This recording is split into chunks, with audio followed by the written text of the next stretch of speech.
Selamat pagi adik-adik, salam sehat selalu ya.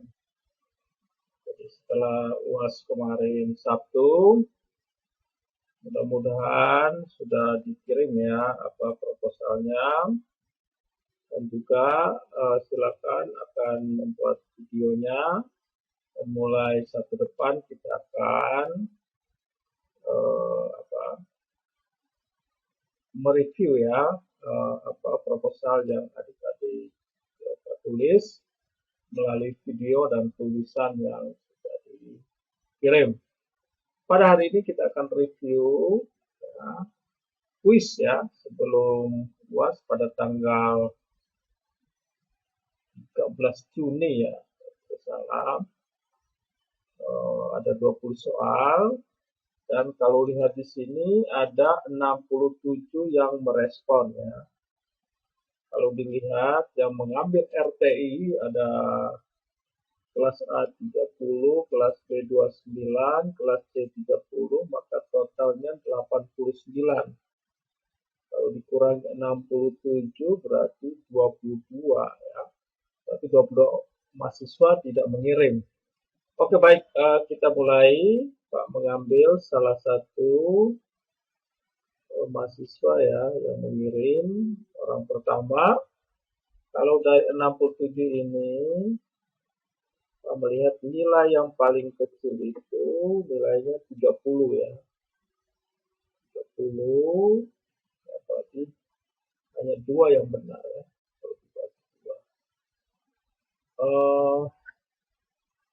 Yang paling tinggi nilainya 180 ya. Jadi kalau dibagi 2 berarti nilainya 90. Tapi rank ini menunjukkan, nanti kita lihat di summary-nya ya. Yang nilainya ini ya tadi ya, ini 175 sampai 200 ada 1. Yang 150 sampai 75 ada 5.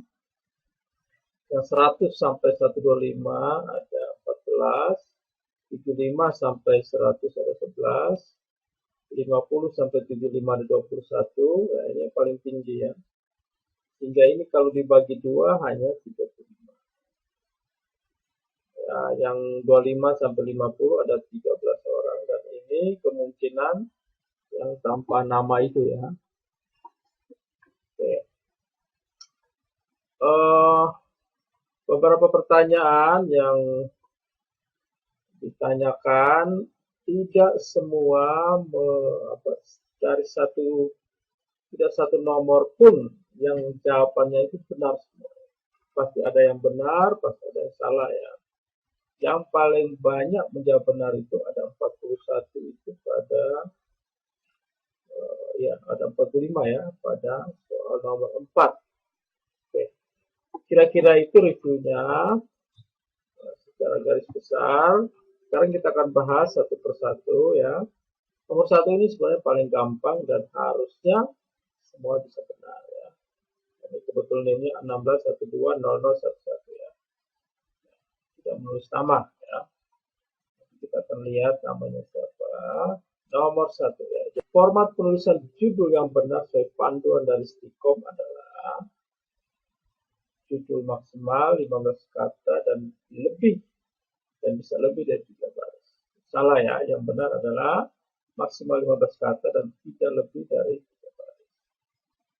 Sudah jelas kalau adik-adik menonton videonya, sudah dipaparkan di presentasinya, judul tidak lebih dari 15 kata dan tidak termasuk kata umum dan tidak lebih dari 3 baris. Maksudnya 3 baris itu seperti itu ya. Coba Pak find ya. Judul ya.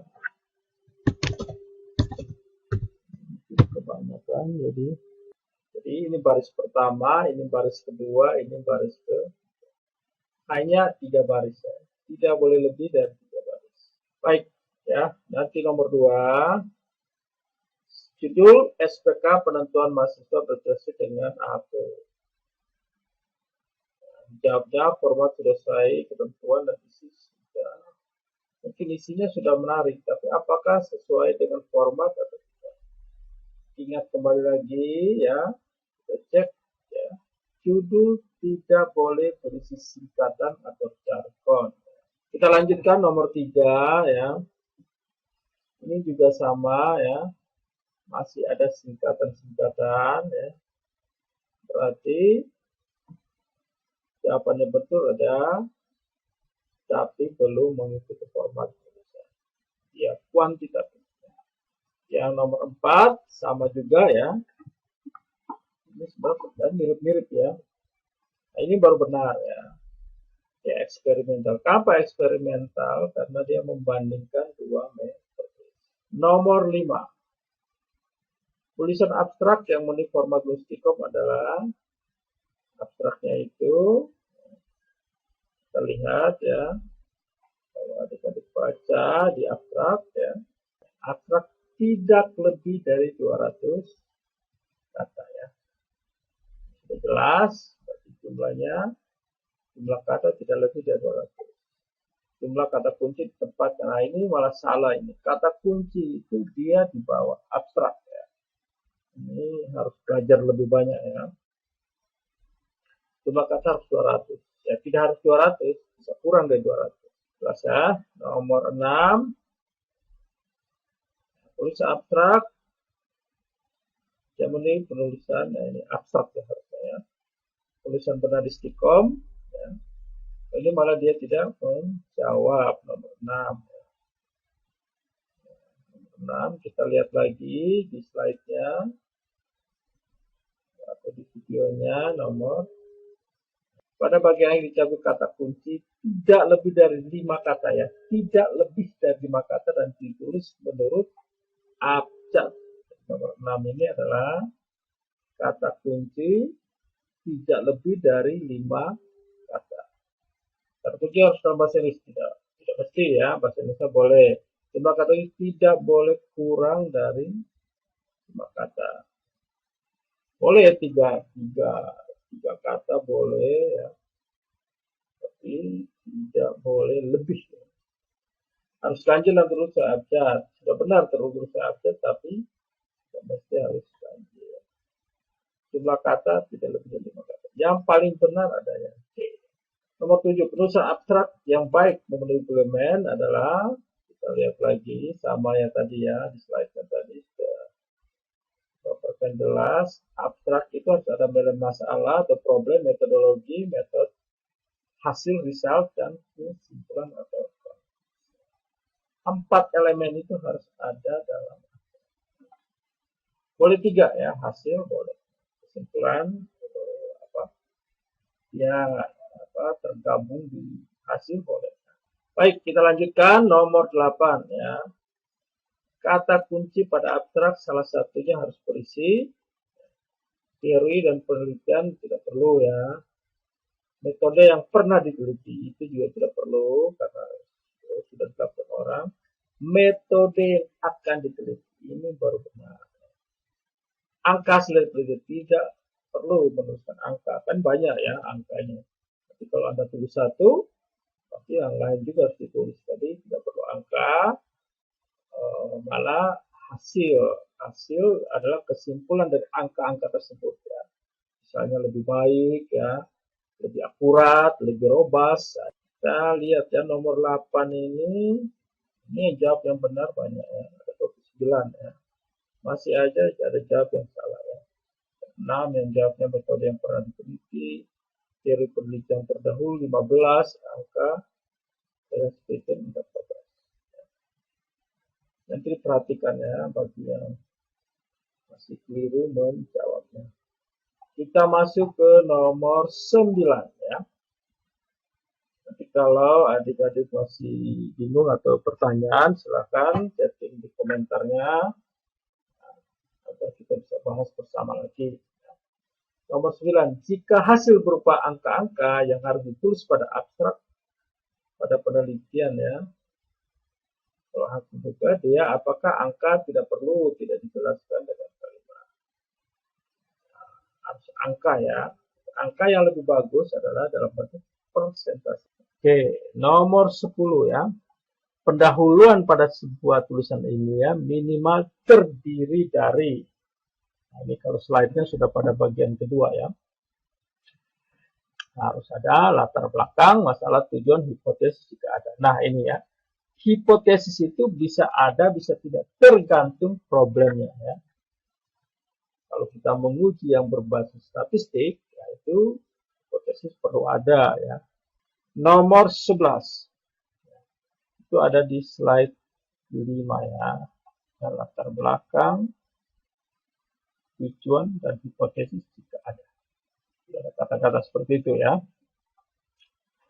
Nomor 11, latar belakang pada sebuah tulisan ilmiah minimal harus ada. Motivasi, ya jelas ya, Pak sudah jelaskan di video tersebut. Penelitian terdahulu yang relevan. Ini juga penting karena kita ingin mengetahui gap ya dalam latar belakang itu minimal gap. Atau kita mengatakan yang namanya state of the art. Jadi penelitian kita lakukan bukan yang pertama, tapi karena ada penelitian-penelitian terdahulu, maka kita harus membuat pernyataan bahwa penelitian yang kita lakukan sudah pernah dilakukan. Tetapi yang dilakukan itu pada rank atau pada bagian teori, boleh teori B atau teori yang lain. Saya menggunakan teori yang A. Nomor 12. Apabila penelitian yang pernah dilakukan orang lain pada latar belakang harus dicantumkan. Ini masih nyambung ya. Perbedaan teori penelitian terdahulu dengan yang akan dilakukan. Yang kita sebut tadi itu adalah gap tadi ya. Nomor 13, membuat pernyataan tentang penelitian yang akan dilakukan, pernah dilakukan orang lain. Tadi sudah disebut state of the art. Kita membuat pernyataan bahwa kita bukan yang pertama. Cek apa yang sudah dikerjakan, relevan riset berkaitan topik yang diambil adalah state of the art. Membuat positioning penelitian Anda bisa berkaitan pengenalan budaya timur, ungkapan apa yang telah dikerjakan orang lain tersebut. Kita lanjutkan. Nah, ini. Mendefinisi perbedaan penelitian yang telah dilakukan peneliti secara eksplisit disebut dengan gap. Secara visual berkata gap definisi maka bisa mendefinisikan kebaruan atau novelty. Nah ini lanjutan dari pertanyaan. Novelty adalah nilai kebaruan dari penelitian. Ya. Jika gap bisa definisikan maka bisa mendefinisikan nilai kebaruan. Nah, ini yang paling penting ya, kalau adik-adik membuat sebuah judul dan bisa menentukan ya, perbedaan antara penelitian yang sebelumnya dengan apa yang dilakukan, nah, itu berarti Anda sudah membuat semacam kontribusi ya. Kita lanjutkan ya. Ini semua sudah ada di video ya yang sudah dikirimkan. Pernyataan yang harus dijawab pada penelitiannya adalah manfaat. Kalau manfaat itu dampaknya. Ya. Ini yang objektif. Namanya objektif adalah tujuan. Ya. Pertanyaan yang harus dijawab pada penelitian. Ya. Nomor 17. Mendefinisikan landasan teori yang menjelaskan pengetahuan berkaitan dengan kelemahan dan keunggulan teori saat ini. Saat ini berarti apa? Bahasa Inggrisnya current state. Current state atau keadaan saat ini. Jadi sebenarnya semuanya sudah ada di video ya. Video itu kan sudah menampilkan slide-slide dari awal sampai akhir. Kalau adik-adik menontonnya dengan seksama, pasti adik-adik sudah bisa menjawab pertanyaan. Rumusan masalah harusnya boleh dalam bentuk pertanyaan, ya boleh. Harus dalam bentuk pertanyaan, tidak harus ya, masalah. Bisa dalam kalimat berita, tidak boleh dalam kalimat tanya, wah tidak boleh. Dia boleh ya, jadi ini salah ya. Ya, dibuat dua pertanyaan yang hendak dijawab dan bagaimana misalnya tujuan penelitian harus berisi mendefinisikan metode yang Jadi tujuan itu dia sebenarnya menulis ulang judul ya. Pernyataan yang harus dijawab ya, pada penelitian. Oke, dan yang terakhir manfaat dari penelitian tadi sudah jelaskan adalah dampak ya. Dan metode itu ada di tujuan ya. Jadi manfaat itu impact ya, outcome daripada sebuah penelitian. Jadi adik-adik, nah itu 20 soal kita sudah bahas. Ini nilai-nilainya sudah ada ya. Pak, ini satu-satu mungkin lama, nanti adik-adik lihat tadi di rekapan ya. Dan nilai yang tertinggi tadi 180 kali bagi 2 ya 90 ya. Jadi Bapak harapkan UASnya nanti segera dikirim agar kita membahasnya lebih dalam lagi. Target GRT itu bukan untuk adik-adik mengejar nilai ya. Target Pak sebenarnya adik-adik memahami bagaimana menulis proposal. Jadi penting sekali tulisan itu adalah original. Jangan pernah mengcopy punya orang, jangan pernah menyalin. Jika ada pertanyaan, adik-adik bisa meresponnya di channel YouTube ini. Dan untuk adik-adik bisa mendapatkan video selanjutnya, jangan lupa di subscribe ya, dan memberikan komentar. Selamat pagi, salam sehat selalu.